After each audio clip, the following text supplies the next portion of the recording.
America ಬಳಸಿದ ಬಾಂಬುಗಳನ್ನೇ ನಾವು ಬಳಸಿದ್ದೇವೆ ಅಂತ ಹೇಳಿ.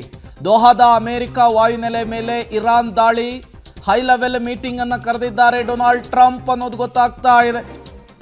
ಅಮೆರಿಕದ ರಕ್ಷಣಾ ಮಂತ್ರಿಯ ಜೊತೆಗೆ ಹೈ ವೋಲ್ಟೇಜ್ ಮೀಟಿಂಗ್ ಅನ್ನು ಕರೆದಿದ್ದಾರೆ ಡೊನಾಲ್ಡ್ ಟ್ರಂಪ್.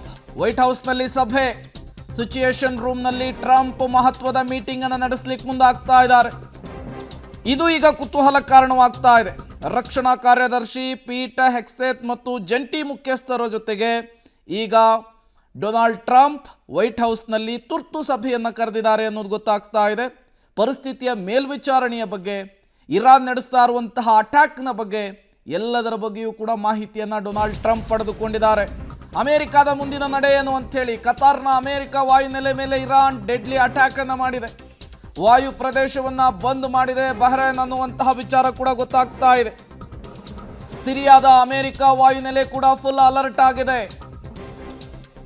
ಕತಾರ್ನ ಅಮೆರಿಕ ವಾಯುನೆಲೆ ಮೇಲೆ ಇರಾನ್ ದಾಳಿ ಮಾಡಿದ್ದು.